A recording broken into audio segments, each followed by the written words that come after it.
I won't lie, bro.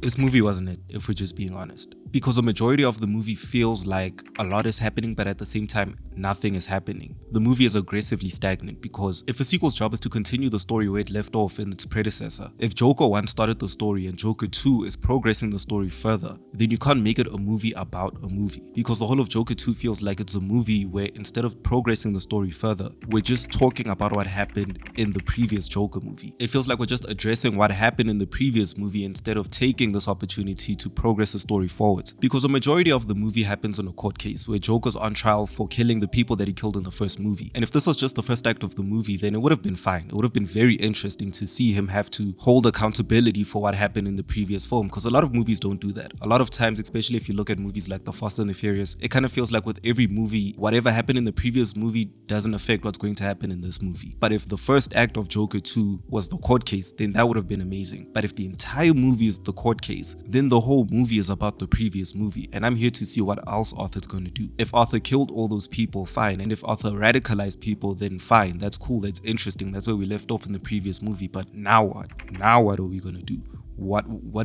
What's he going to do with all these radicalized people? Is he going to build an army? Is he going to militarize? Is he going to take over America? And pretty much none of that happens because the movie is still so centered and focused on what happened in the previous movie instead of going forward. Narratively, it's a very stagnant movie, but also visually, because with Joker 1, we had a lot of good set pieces. We had a lot of good locations. We had his home, we had his work, we had the streets, we had the stairs, we had the subway. All those things make Gotham feel like it's a place. It feels like there's a place with people and they're doing things. It feels like a city. But in Joker 2, again, very stagnant because we basically only have two locations where the story is happening. It's either we're in the prison at Arkham or we're at the court. And I've seen a lot of good one location movies and they're very interesting. They force the director to have to be more creative than he would have had to be if he had all the money to go to all the locations he wanted to go. But in this case, in a movie where, if I'm not mistaken, the budget is about 200 million and the director chooses only two locations, again, it feels like the walls are closing in. Another problem with the Joker is that the narrative doesn't really say much. And I've seen movies where they don't really say much and they're usually just bad, but Joker 2 feels extra disappointing because it touches on a lot of potential stories that it could have taken. Very interesting concepts that would have been amazing to expand more on. But it either just doesn't execute them properly, it's a little bit too subtle to actually pick up, or they just don't do it at all. Which again is very, very, very frustrating. The nice thing about the first Joker is that the theme of the movie is very subtle, but at the same time, it's not too subtle to pick up. If I look at the first Joker movie, the first thing I pick up on is the fact that it's a movie about mental health, but it's also a movie about society. There's a little bit of this moral ambiguity because we look at Arthur and we look at the evil things that he does and the way he kills Maury. And at face value, it's easy to look at him and say, oh, okay, he's the Joker. That's easily the bad guy in the movie. I don't even have to question it. But when you watch the whole movie, you see how Arthur is completely neglected by society and his family's time after time after time. And that's where the movie gets interesting because it makes you ask yourself the real question: who's the villain, me or Arthur? Who's the real villain? Me, the person in society who might make fun of and not help somebody with a mental health illness? Me, society that neglects somebody that needs help? Or is Arthur the monster because he makes peace with the fact that he's been neglected by society, he's an outcast, and now he's embracing his role as an outcast? Basically, the real question of Joker 1 is, if Arthur's the bad person in the movie, then what does that say about me? What does that say about society? Yes, he is a monster, but it was society that created this monster. It's easy to pick up on that theme of the first movie, but when I look at the second movie, again, I don't really know what it was trying to say. I guess the overall narrative of the movie, the theme was, Arthur is nothing without the Joker, or at least society doesn't see Arthur as an important person unless he puts on the Joker persona. We see this with his relationship with Lady Gaga's character Harley Quinn. I guess her role in the movie was pretty much to be a personification of society as a whole. When Arthur's just being Arthur, a sick man who needs help, there's nothing interesting about him, there's nothing to care about. But once he starts killing people, once he starts being a bad person, once he starts embracing the fact that he's an outcast, that's when he becomes interesting, and that's the person that Harleen Quinzel loves. And the second that Arthur says, there is no Joker, it's just me, that's when Harleen gives up on the fantasy and she moves away. But again, we're still touching on themes of the first movie. This doesn't really progress the narrative as much as you think it would, because it all goes back to the fact that nobody cares about Arthur unless he's an outcast, and that's what the entire first movie is about. So why did we need to see this again, just with Harley Quinn as the personification of the world? The second narrative theme that the movie touches on is the fact that the Joker isn't a real person, it's just a fantasy, an idea. The idea that Arthur isn't the real Joker because there is no real Joker. The Joker is just somebody who puts on the mantle of the Joker and becomes a rebel to society. We see this at the end of the movie when Arthur's killed by one of his fellow inmates, and once Arthur's dying on the ground from his stab wounds, the person who stabbed him, we can see him out of focus at the back, but he cuts his mouth in the shape of a smile, very similar to Heath Ledger's smile. And I'm going to touch on the controversialness of that in a second, but you can see this person cutting the smile in his face basically as a way to say that he's now the new Joker. And this as an idea is very interesting. The idea that Arthur Fleck really wasn't the real Joker at all. Even Todd Phillips said in an interview that he never intended to make a movie about the Joker's origins. This wasn't about the Joker as we know him. This isn't a movie about Heath Ledger's Joker. This is just a movie about the guy who birthed the idea of the Joker. And it was somebody in the next generation who perfected the idea of the Joker and embodied that. That's the real Joker. That's the Joker who fights Batman. Arthur Fleck is just the guy who came up with the first idea, the first version of the Joker.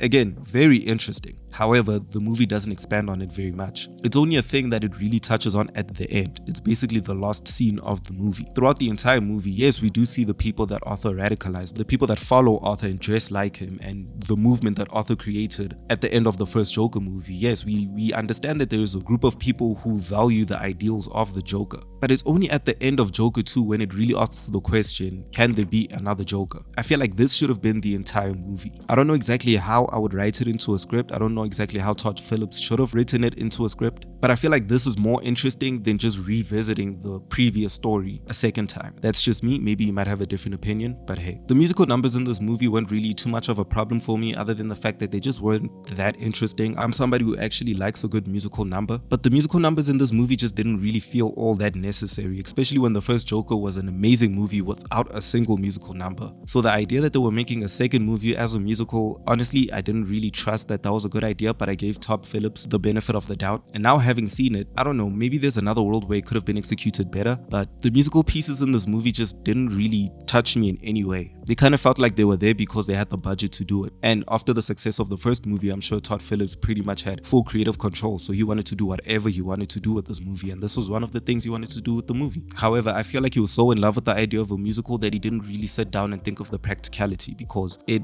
wasn't really necessary in my opinion. And it's crazy to think that the musical numbers in this movie weren't amazing because they had a whole Lady Gaga in the film. If you make a musical movie and it has Lady Gaga, it's pretty much a guaranteed success. We all saw A Star Is Born. But this one just didn't really do much with it. It didn't push the narrative further. It didn't give more insight into Arthur's mental state. And then other than maybe one of the musical numbers in the movie, I feel like they didn't really even use Lady Gaga's musical capabilities at its full potential. So they were pretty much just there killing screen time. Take out all the musical pieces in the movie and nothing pretty much changes. Now let's get to the controversial ending. The guy who stabbed Arthur, carving a smile into his face. Everybody didn't like this because Heath Ledger's Joker is such an iconic thing that it's pretty much blasphemous in the nerd space, in the people who watch comic book movies. It's just not allowed to touch it at all. You're not allowed to remake that movie. You're not allowed to even attempt to remake that Joker. So the second we saw that, a lot of people didn't like it. Personally, for me, controversial, but I didn't really mind it too much. I didn't really make much of it in the first place. I just saw it as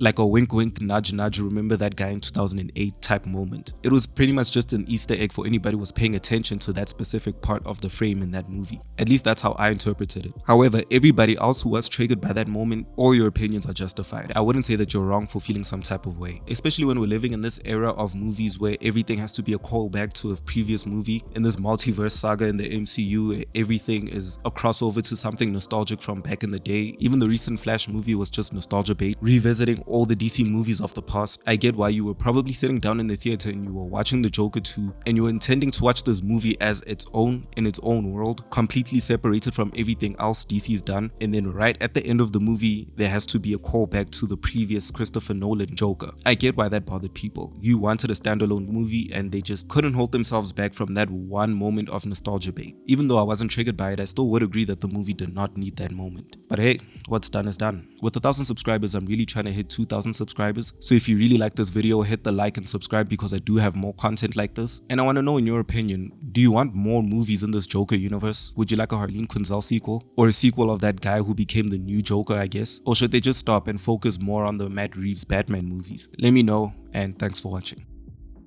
Spoiler warning to anybody who hasn't watched the movie.